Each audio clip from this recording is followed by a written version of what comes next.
You're listening to The Fix with Ryan Rothstein, live from the Prop Swap studios of AM 1490 Sports Betting Radio. Prop swap that ticket and cash in while the odds have improved. Once again, here's Ryan.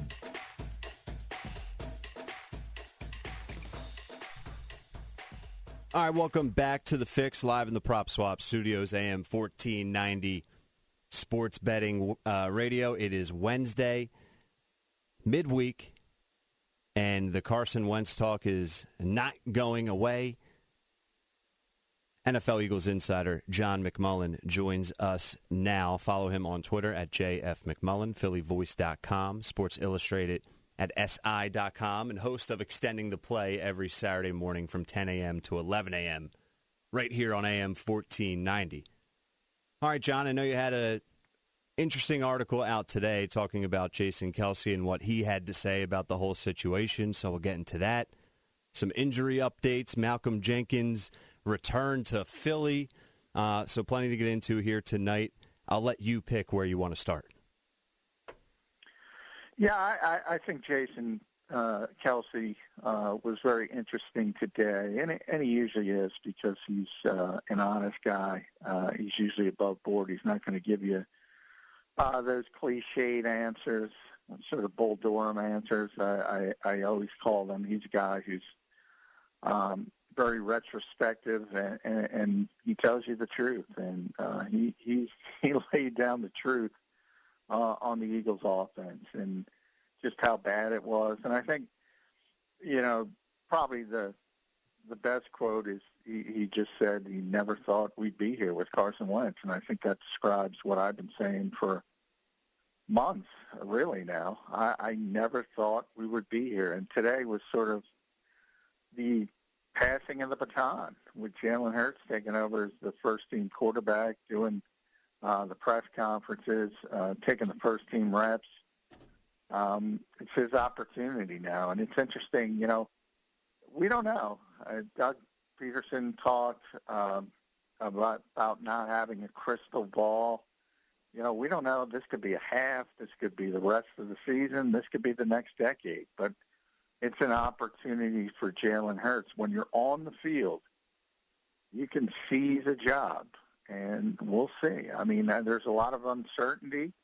I can't tell you what to expect with Jalen Hurts. I do know he's got some difficult hills to climb. It starts with the number one defense in the NFL this week, but it also, spans to his own locker room and the fact that he doesn't have great playmakers, and that's never a positive thing for a quarterback. So, at least it puts some juice into the season a little bit, and a little. I think people will be interested to see what happens with a little bit of new blood in this offense, and I think it'll tell us a lot too. Is it how much is on Doug Peterson's shoulders? I think we'll be better able to understand that at least.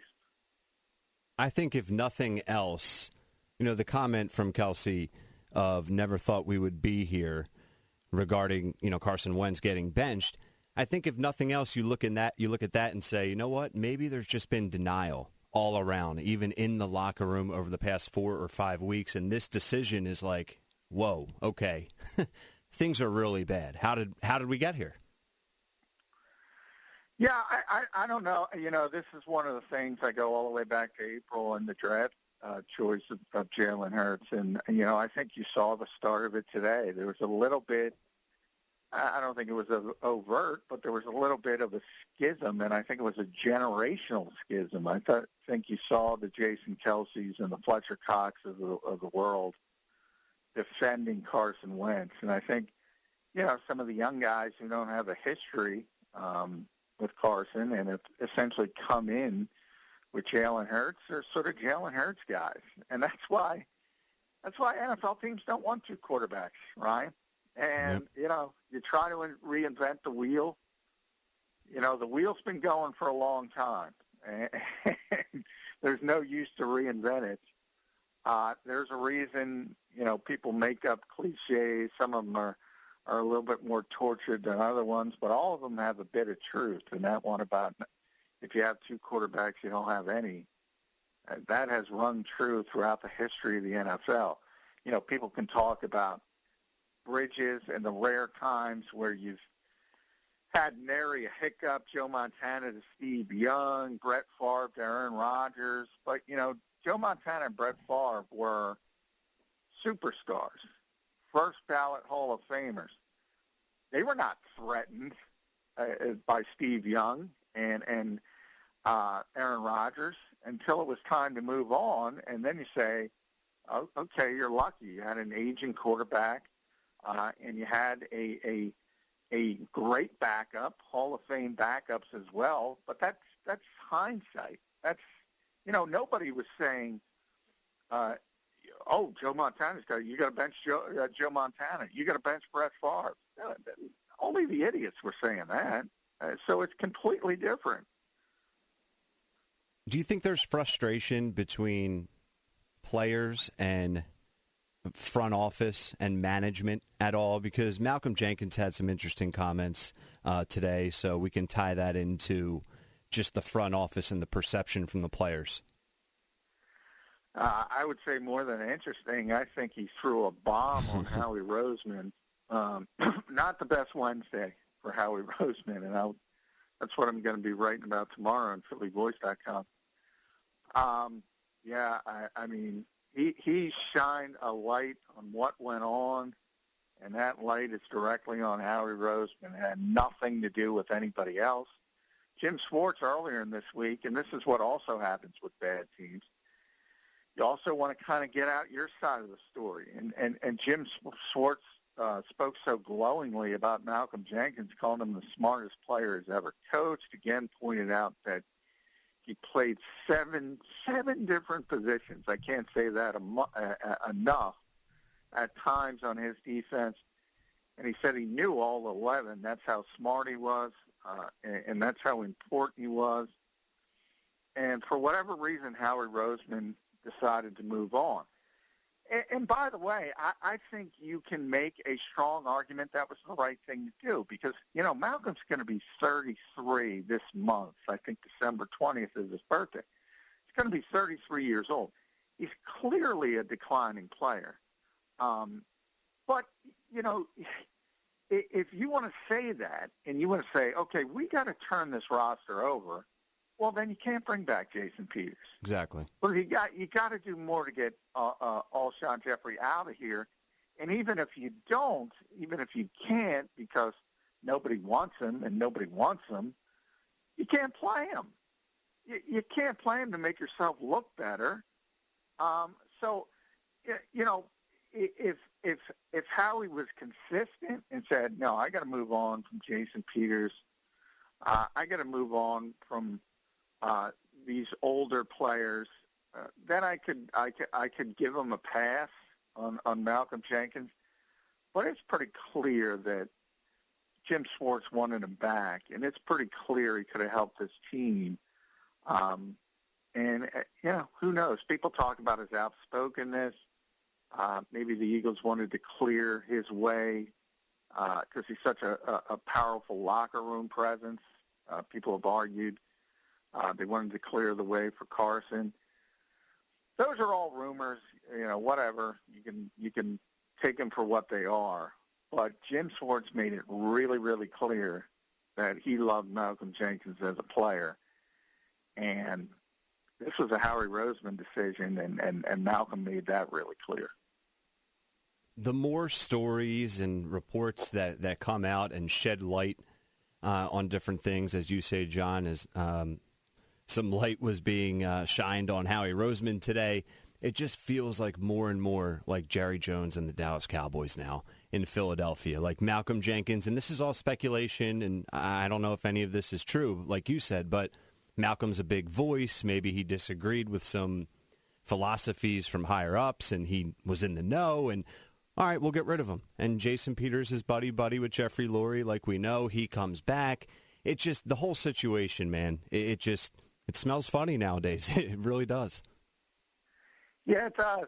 I mean, I brought up Jerry as well, and they're just not as overt about it. But I've talked about Jeffrey Lurie being increasingly meddlesome, and most notably with the coaching staff. And it's not good. It certainly isn't. And we'll see now that, everything works when you're winning. You can overlook things and say, well, it's working, so even if I had a problem with it, you tend to go along with it. But when things are not working, and that's what I think you saw on Monday with Doug Peterson saying, this is my decision. I'm going to do what I want to do because things are going poorly. And he's trying to signal, look, this isn't my fault. And Jim Schwartz was trying to do the same thing. And this is what happens when you're 3-8-1. Guys want to make it more clear that, look, I'm doing the best I can. I wasn't given what I was asked for, or I'm not allowed to do what I want to do. They're signals. They're clear signals. There's reports, and there's a lot of them right now, but Lincoln Riley to come in and coach Jalen Hurts, and Doug's going to be out of here. John, I saw Doug's going to get traded. Can I project disaster on that right away? Yes. You can. So I guess what I'm getting at is, what can you see taking place in the offseason? Can you see a move like that being made? That would just confirm everything that we're speculating about. I would say, if they bring in Lincoln Riley, that just proves beyond a shadow of a doubt they didn't learn a damn thing when Chip Kelly was here. And that's not to say Lincoln Riley is obviously the same as Chip Kelly, but, he is sort of that flavor of the month. I don't know if you've paid attention to the Oklahoma defense, but I do know Lincoln Riley hasn't paid attention to it. So, you have another one of these almost Buddy Ryan in reverse coaches who only pays attention to one side of the football. And people can say that about Doug Peterson, but that's not what I'm talking about. Look, every head coach in this league has either an offensive or defensive background, and they give up the other side of the ball to a coordinator, whatever their specialty is not. But they're also responsible for the entire team, and if things are going wrong, they step in and they become a CEO and say, look, this isn't working. We got to do this a different way, whatever. Doug is that type of guy. Traditional coaches are that types of coaches. Chip Kelly's of the world, Lincoln Riley's, even Sean McVay. They don't even pay attention to what's going on, to two-thirds of the team, because you could add special teams into that as well.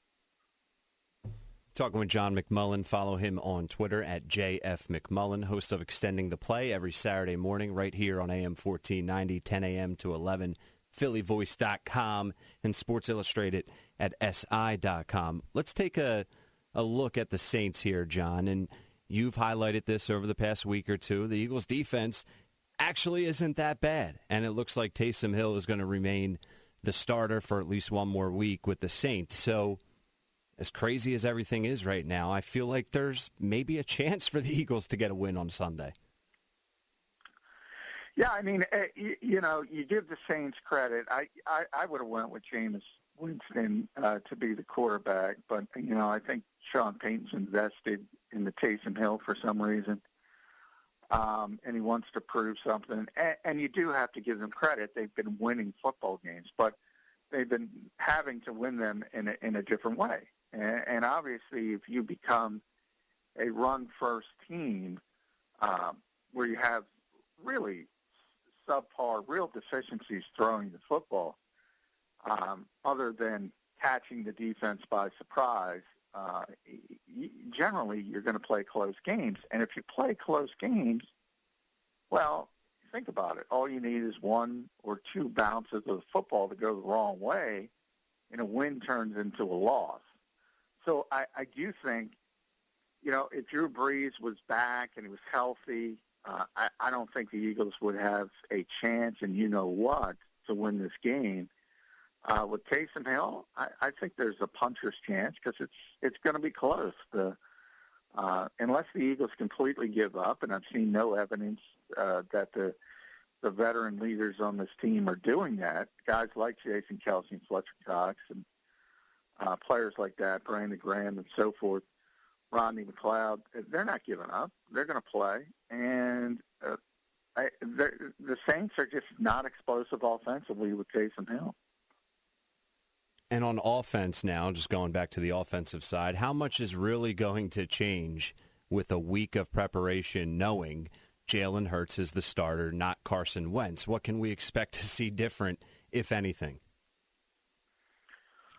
I think it is going to be different. I think it's going to be more of the, as I said, the Nick Foles offense with the ability to run mixed in from the quarterback position on top of it. So it's going to be more read option, more zone read maybe because the quarterback can run the football, and it's going to be a one-read offense. If the primary is not open, either in Jalen's case, you can tuck the ball and go and just run it. And I think that's what the Eagles are going to go to. And, it's worked in the past for them. We'll see if it works again. But I think that's probably the best offense this team could run right now because the offensive line is what it is at this stage. They're not going to hold up for multiple seconds, as you've seen all year, to go through second and third progressions. And Jalen, let's be honest, he's probably not capable of that as a rookie quarterback in the pandemic season who hasn't gotten first-team reps until today. So I think you're going to see a simple college-like offense. So, if you want to see Lincoln Riley, you're going to get a preview. Can't wait. Injury update, John, as we're in the middle of the week. I think Fletcher Cox, interesting, is dealing with that neck injury, and he didn't practice today, but it's pretty clear the Eagles are just trying to be same thing happened last week, and they're just trying to get him through the week and get him to the game completely healthy. And he even talked to us today. So, injured players, if you're not going to play, you're not going to trot them out in front of the media. So that's a clear indication that Fletcher Cox is going to go again. And by the way, Fletcher stood up and stood behind his tweet that he liked that said Carson Wentz should still be the quarterback. So that's where I get into that generational schism. And linebacker, they have a number of hamstring injuries. And so the day-to-day players, T.J. Edwards is one of them, Darius Slay with the calf and the knee. Those are the players you got to keep an eye on. But still kind of too early in the week. And from what Doug said on Monday, it looks like Slay is going to play. I'd be a little bit more iffy on T.J. Edwards because hamstrings can be tricky, but nothing tremendously serious as it had been earlier in the season. I want your thoughts on the Thursday night game tomorrow because the Patriots, I talked a little bit about this in the opening segment, and the job that Bill Belichick has done, not a surprise, this season. The fact that team is 6-6, and I think their defense is legit, but what they've been able to do, and now if they get a win tomorrow night, at least they still have playoff hopes alive. But I just want your thoughts on that matchup and in particular what Belichick has done. Yeah, he's done an amazing job, and that's been his MO, obviously, for a very long time, over 2 decades now. And I said the Patriots were going to win 10 games, but they were going to find a way. They're probably not going to get to that number, but they still got a chance, and it's pretty amazing after how it looked early in the season. And if you look at Cam Newton's numbers, they're not great, they're not spectacular, but they use his running ability. They find ways to win football games, and that's what good coaches do. You see it, if you look on the other side, you see Mike Zimmer starts 1-5. All of a sudden, he's 6-6, and you look at the talent on those two teams, and you say, well, how are these teams in the playoff hunt? And that's why continuity matters. We always talk about it with Pittsburgh, and I tell every fan in the world because they want everybody fired. And look, you could justify firing Doug Peterson. You can justify firing anybody practically after this type of season. But I'll tell you, continuity works in this league. Field Yates brought up, I think it was Field, brought up people are thinking about Marvin Lewis coming back to be a head coach in this league. And people chuckle at that because of the lack of success that he had in the playoffs. Nobody's coached more games than Marvin Lewis without winning a playoff game. But guess what? He made the playoffs 7 times in Cincinnati. And if you look at the Bengals before Marvin Lewis got there and after he left, you start to say, you know what? That guy was a pretty damn good coach. Right. So everything is kind of on a sliding scale. But I will say that sliding scale always points to continuity, and that's why I've been steadfast. I would not fire Doug Peterson. If you want – now, he might want to leave on his own because of what's going on. But if Jeffrey Lurie says he wants to fire somebody, he's got to fire his buddy. You can't fire the head coach. Sticking with that topic, just head coaches and the impact and everything else surrounding it, Sean McVay, and that ties into the game tomorrow night. Like, is Jared Goff a good quarterback, or is Sean McVay that good? Like, I go back and forth between those two things all the time. Like, are the Rams legit? How good is Sean McVay? How good is Jared Goff? That team is just hard to identify right now. Some weeks you feel like they can come out of the NFC. Some weeks you feel like they're going to lose their first playoff game, if they're in. Yeah, I mean, they're a very good offensive team generally over a large span, over a 16-game season. Sean is a tremendous coach, but you kind of saw when they made the Super Bowl, he doesn't make a lot of adjustments. They kind of do what they do. So it's a lot of eyewash, a lot of 11 personnel. And, people have termed it, I have termed it all the time, Jared Goff is an exoskeleton for Sean McVay. He's in his ear until the very last second telling him what to do. But, I mean, he does have tremendous arm talent. He can throw the football with a clean pocket. So he's like a lot of quarterbacks. I say it all the time. If everything else is good around him, he's going to be good. But if things break down, he's going to look really bad at times. And there's a ton of quarterbacks like that. There really is. The problem with Carson Wentz, he's in that category as well, is you shouldn't fall apart to the degree that he did. But Sean is a very, very good offensive coach. I think the Rams made a big mistake in getting rid of Wade Phillips, and because he doesn't pay attention to the other side of the football. So he needs a Jim Schwartz type. He needs a Wade Phillips type who can put together a more representative defense. They have Aaron Donald, who's still the best player in the game, best defense, but I would argue the best overall football player in the NFL. And Jalen Ramsey obviously is a great corner, a little bit inconsistent, but all corners get beat in this league. And again, Philadelphia fans don't seem to realize that. But I don't think they're good enough defensively. And, when Sean does come up against a Bill Belichick type, and there aren't a lot like that, I mean, he embarrassed them. And he didn't make adjustments. And until he gets to that point as a coach, it's hard to imagine them winning unless they have amassed so much talent, and they don't have close to what they once had when they were in the Super Bowl. Last one for you, John. Your thoughts on the current state of the NFC East, because the Giants, they're 5-7 after starting 1-7. Washington just taking down the Pittsburgh Steelers. How good are those two teams, if they're even good?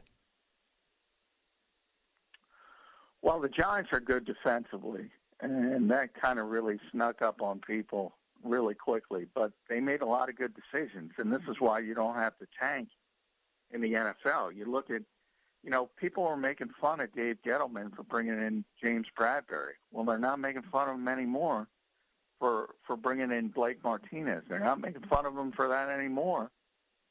And that defensive line, it's interesting because that's the strength of both teams is the defensive line. And you could argue, I think Washington has the most talented front in the NFL, and I think the Giants are probably top 5. That's how good they are up front. So they're legit defensively. Offensively, obviously Saquon Barkley was a huge hit to them. They don't have great receivers. I think they expect to get Daniel Jones back this week, so that'll help at least a little bit. But, they have to win with their defense right now, and I think Washington is the same way. Alex Smith, we've talked about, great story, but, if you look at Montez Sweat, his play at the end of the game against Pittsburgh, he essentially won the game with the batted ball. They're great up front, and they struggle with playmakers. And now Gibson is hurt. They have Terry McLaurin, but they don't have a ton of other playmakers. Although Logan Thomas is a great story. The quarterback from Virginia Tech. It took him years to turn into a tight end, and he looked great against Pittsburgh. He looked tremendous. Did you see that comment from Mike Tomlin? He was talking about Chase Young, but he said, I never want to lose enough games to ever even have the opportunity to get a football player like you. Yeah, that's the way winning coaches always think. They don't want to be up there. So, you have this, that's what I mean, you have this, and no one knows it better than Philadelphia because of what went on with the Sixers for all those years. Nobody thinks that way in the NFL from a coaching perspective, from a playing perspective. Nobody wants to tank for Trevor Lawrence. As easy as it might seem, and there's no question that would be the best thing for the New York Jets. If they keep Adam Gase, they'll find a way to screw it up, but I can't imagine they'll keep Adam Gase. But, it's easy to tank. It's not easy to have consistent success. And there's that team again, Pittsburgh, 1968, 3 coaches. If you have some time, look at Mike Tomlin's record. Look at the consistency of what he has built with that football team. It's pretty amazing. And even if you go back to last season, when everything went wrong at the quarterback position, you lose a Hall of Fame quarterback. You lose the backup. You're playing a guy whose first name is Duck. And they almost made the playoffs. Amazing. They almost made the playoffs. That tells you what they built in Pittsburgh. And ultimately, I don't think they were good enough to be 11-0. I think a little bit of that was a mirage. But they're just a good football team. They're going to have a real difficult time, as anybody would with Kansas City. But overall, that's the organization. That is the organization every team in this league should be looking at to follow. Because, you can say New England, but we've seen it. You can't replicate Bill Belichick. Can't. Right. You can't replicate Bill Belichick. You can replicate what Pittsburgh does. And the reason you know that is because they've done it for 50 years with 3 different guys. It's true. It's a great point, and it's absolutely remarkable what they've done with Mike Tomlin, with Cowher. Since '68, it's impressive. And I don't know if Philadelphia will ever get to that point. John and I will talk about it every night at 10:30. Philadelphia Eagles' latest news and notes. Follow John on Twitter at JF McMullen, PhillyVoice.com, SI.com, and Extending the Play every Saturday morning right here on AM 1490, 10 a.m. to 11. All right, John. Thank you, my friend. We'll do it again tomorrow. All right. Thanks, Ryan. Yep. There he is, Johnny Muck. And he's right. Just what the Steelers have been able to do for how long is that? 52 years, 3 coaches. And John brings up a good point regarding, maybe they're not that good. Like, they're not 11-0. They're not the Kansas City Chiefs, but working hard, keeping everyone in the locker room focused, good preparation, good consistent practices, an understanding of your role individually, collectively, all of those little BS things are very hard to keep consistent in the NFL. And if you have consistency in the important basic areas, you have a chance every single season, especially with a Hall of Fame head coach and a Hall of Fame quarterback.